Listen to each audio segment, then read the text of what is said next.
Bonjour et bienvenue pour cette vidéo dans laquelle je vais vous présenter donc la démarche que je propose dans l'article lié à cette vidéo sur mon blog plm-ouvert.fr. Une démarche de proposition de services ou de diffusion de services dans l'entreprise pour permettre de distribuer de la donnée et de modifier de la donnée à travers différentes applications, que ce soit des applications PLM, des applications ERP, mais dans une démarche de centraliser les données, potentiellement à travers un MDM, et de diffuser à travers un USB, donc Enterprise Service Bus, des services à l'entreprise et donc favoriser un peu l'interaction entre les applications, moins penser en intégration d'applications entre elles, mais plus penser comme un App Store, potentiellement avoir des applications, que ce soit le RP, le PLM, le CRM, etc., consommer des données qui parfois sont communes, et donc à travers ce type d'architecture. Et en fait, Talend, donc, qui est l'outil sur lequel je travaille pas mal, met à disposition des outils qui permettent d'aller assez rapidement sur la mise en œuvre de telles architectures. Aujourd'hui, je vais présenter la partie ESB. Donc, j'ai téléchargé Talend Open Studio for ESB, disponible sur le site de Talend. Avant de commencer la vidéo, j'ai juste rajouté, pour accélérer les choses après, l'accès à un fichier d'utilisateur. Donc c'est ce fichier-là. J'ai juste préconfiguré, c'est assez rapide, il y a un wizard qui vous aide à mettre les colonnes, etc., définir les colonnes, etc. Et à une base de données. J'ai une base de données à laquelle j'ai accès donc en local. Et donc j'y ai accès ici. Je pense qu'on doit pouvoir voir même des données dedans. Si je fais comme ça, requête, schéma des tables. Bon, voilà, on doit pouvoir voir quelques données avec le schéma des tables. Cela va se retrouver là-dedans. Donc le but c'est de présenter comment facilement je vais mettre en œuvre des services web que je vais pouvoir exposer aux différentes applications que l'on voudrait développer dans l'entreprise. Donc je vais éditer ce job que je viens de créer, donc il est vide. Alors je vais essayer de faire un peu de ménage ici, en fermant ce qui ne me sert pas. Et donc la première chose que je vais faire, c'est je vais rajouter un web service le plus simple possible, donc en REST, avec une requête d'un côté et une réponse de l'autre. Et j'ai besoin de formater ma réponse. Alors en XML, ça pourrait être en JSON. Il y a différents formats qui sont disponibles. Requête, réponse, qui va prendre le format demandé par la réponse. OK. Donc on voit le format qui est comme ça. Je récupère rien de ma requête, je veux juste afficher le Hello World classique des débuts en développement.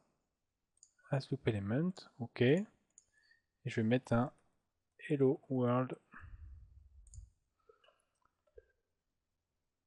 et j'enregistre. Donc je lance mon service. Alors j'ai pas montré pour l'instant comment on l'interrogeait.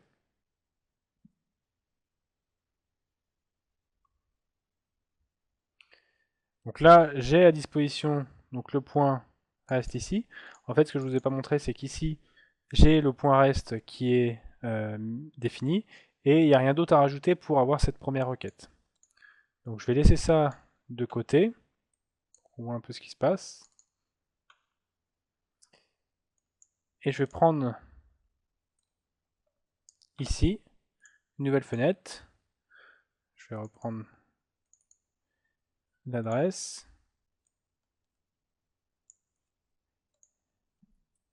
Donc là, je diffuse un simple web service sur lequel, quand vous faites une demande sans rien spécifier, vous avez un Hello World. Maintenant, ce que je veux, c'est aller interroger des données, puisque derrière, le but, c'est d'aller chercher des données et de mettre à disposition des données, potentiellement de les modifier. Dans la démo, je vais juste aller sur de la requête de récupération de données, pas de modification, mais ça ne change pas beaucoup de choses. Donc, je vais aller chercher mon fichier, tfile input, alors je vais mettre en plus grand,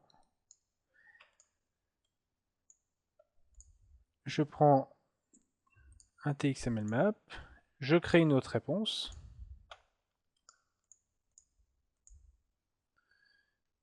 Sortie users, je récupère le format, je vais lui passer tous mes utilisateurs, et là je fais un tfloat to iterate.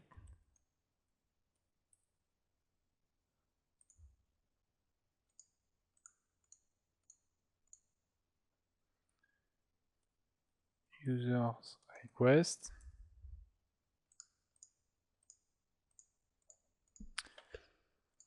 Et donc ici ça va lire toutes mes données, et dans mon TXML map, donc j'ai mes informations sur chaque user. Il faut juste que je formate ma réponse.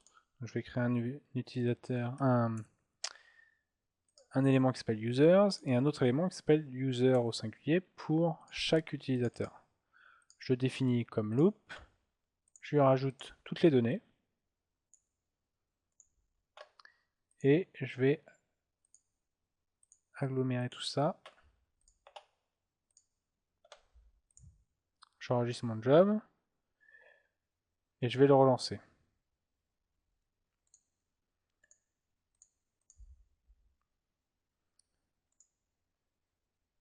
Alors, j'ai une erreur qui risque d'arriver, c'est que j'ai pas spécifié, j'ai pas différencié mes différents points de service.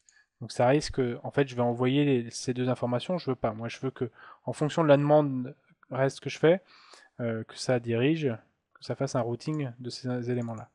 Donc je vais aller là et je vais dire ici users. Je relance mon job.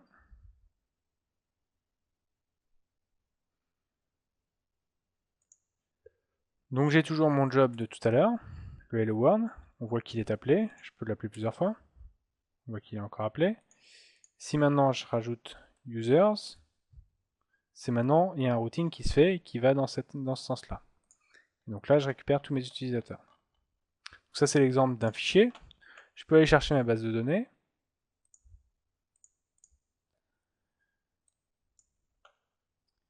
TMySQL input et faire la même chose.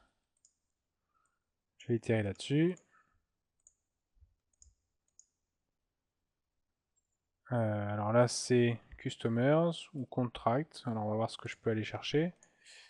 On peut aller prendre Customers.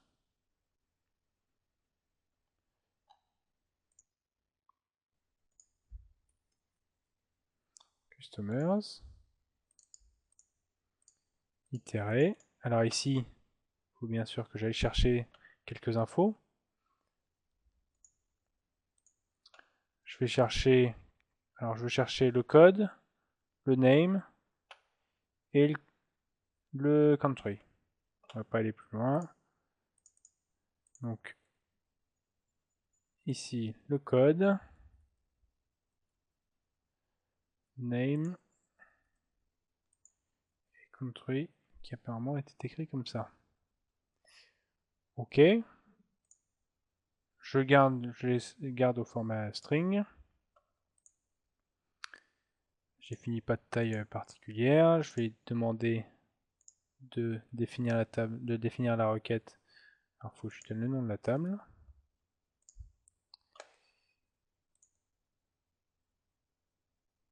Et je vais recréer la même chose derrière. Alors, je m'assure qu'ici, je définis bien le point customers. Je vais rajouter txml map.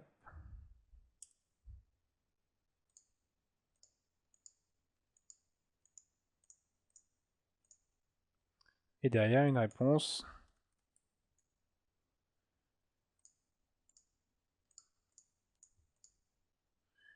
Customers out, on va faire dire. J'ai mes éléments, alors je ne les ai pas forcément nommés comme il fallait. Si, je vais juste synchroniser les colonnes, m'assurer.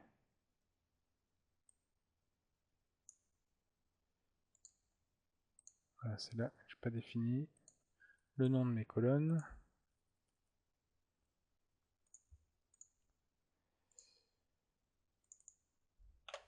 Et ici, create sub-élément, customers,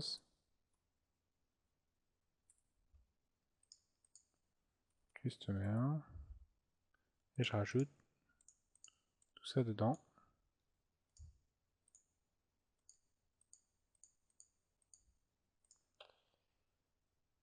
Je fais bien une boucle là-dessus. Et alors une autre possibilité, donc là ça va donner à peu près la même chose que pour le fichier. Je ne vais pas le tester tout de suite, je vais rassembler les tests. Une autre chose, c'est qu'on peut demander les détails d'un client sur la requête, sur une requête spécifique à un client. Donc je vais faire une autre requête. Ici, je vais vérifier que j'ai bien le même schéma. Et en fait, sur la base d'une demande d'un numéro de client, donc qui va être le code, en supposant qu'il est unique, on va récupérer les infos. Donc ce que je vais faire, je récupère ma base, je vais faire un autre point d'accès, alors je vais essayer de rendre ça plus lisible. Un peu de ménage. Faire un autre point d'accès qui va s'appeler Customer, dans lequel je vais demander d'avoir un Customer et un code, en passant par un code. Là, je récupère cette info-là. Et au passage, vous voyez que je peux faire des requêtes get, mais je peux faire aussi des requêtes post, ce qu'on utilise en général pour faire des mises à jour d'informations dans les différents systèmes, que ce soit du fichier ou de la base de données ou de l'application directement. Donc avec ça, je vais faire une jointure. Ici, si je récupère le code,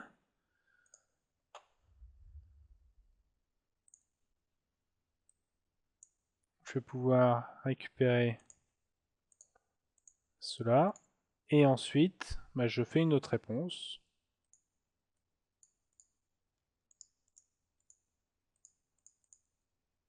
Alors je pourrais rajouter plus d'infos. On se dirait que si ici je veux rajouter plus d'infos, quand on demande un customer, un client spécifique, je vais rajouter un peu d'infos. Je vais dire que je veux aussi zip, city et email. Zip, city, email. Et donc dans la colonne, alors ici il va me poser problème.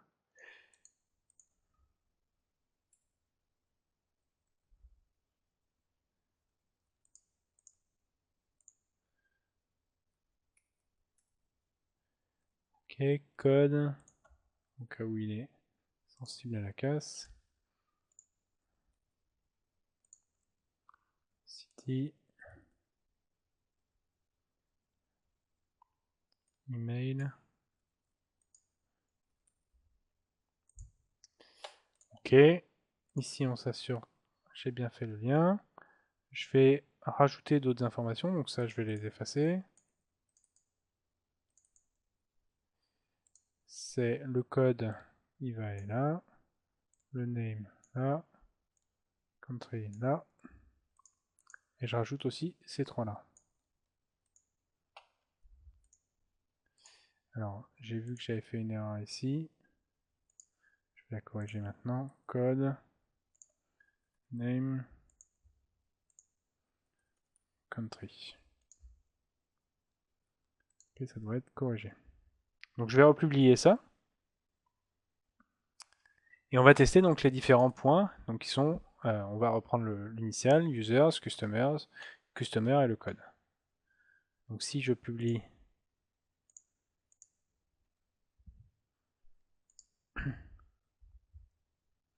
alors pour le code, je prendrais 0844. Donc j'ai republié mon point. Si je message toujours mon hello world, users, j'ai mes users. On voit le routing qui se fait ici. Customers. J'ai ma requête. Donc là, on est c'est transparent pour l'application qui va se connecter à ça, puisque ça reste un web service, alors que derrière, je viens de me connecter d'abord à un fichier pour users et à une base de données pour customers. Et on pourrait avoir des systèmes mixtes avec soit des bases de données donc différentes et des applications et des fichiers. On peut avoir pas mal de choses comme ça et des règles de sélection. Donc on a là j'ai 1000 customers. Si je vais, donc maintenant, alors on a dit on sélectionnerait 274 et 844 par exemple. On va faire l'un après l'autre. Je prends un, 274. Alors, il y a une rangée qui n'est pas passée. Customers code. On n'a pas besoin de faire ça.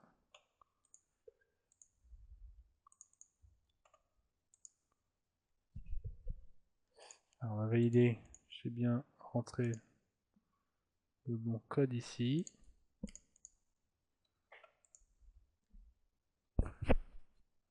On valide que j'ai bien ça.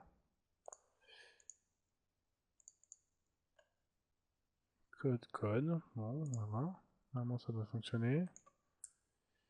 On va s'assurer qu'on est sur les mêmes. Ah oui, c'est 0,274. C'est pour ça que ça. Je pense que ça ne doit pas fonctionner. Voilà. Donc là, il y a un problème de recherche de l'information aussi ici parce que j'ai pas les informations complètes. La raison, c'est parce que j'ai pas mis à jour ma requête. Donc je vais relancer.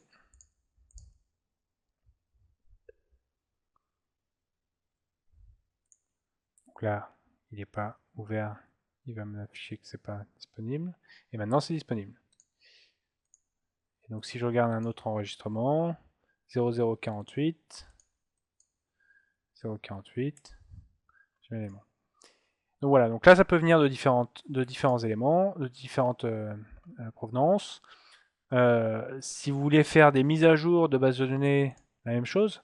Au lieu d'avoir ici juste un get, vous faites un update.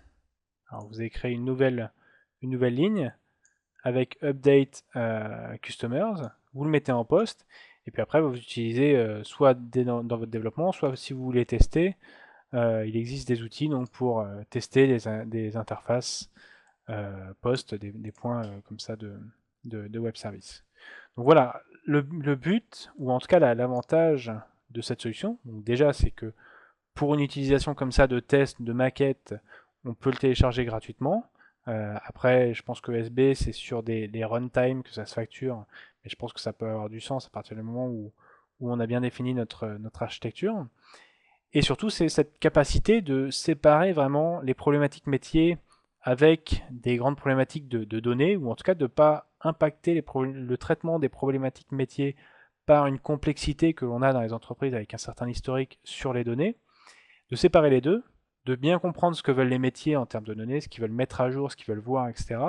Et de leur fournir ces services. Vous voulez des clients, vous voulez lire des clients, on va vous fournir un accès à une liste de clients. Il y a plusieurs systèmes de données sources, pas de problème. On va les gérer, mais on va s'assurer que votre solution ne demande qu'une liste de clients avec des informations complémentaires pour filtrer, mais au moins on va vous mettre à disposition un service et ça va faciliter en fait le développement de chaque nouvelle application, sachant qu'aujourd'hui, si on s'interface sur du REST, on peut même faire ça avec peu d'infrastructure ou peu de développement côté serveur, avoir beaucoup de choses côté client.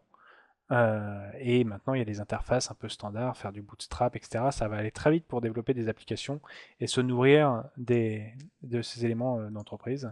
Donc j'encourage vraiment les architectes des entreprises qui se posent des questions sur la complexité du PLM, sur les interactions entre PLM et ERP, à tester cet outil et à voir à quel point, à quelle vitesse ils peuvent mettre en place ces solutions. J'essaierai de faire une autre vidéo rapidement sur la mise à jour d'une base de données, donc en traitement post. Et donc, bah, si vous avez des questions, des idées, n'hésitez pas à commenter sur le blog dans lequel la vidéo va être intégrée. Et si vous y avez accédé par YouTube, bah, il y aura un lien sur le blog aussi. A bientôt pour une prochaine vidéo autour du PLM.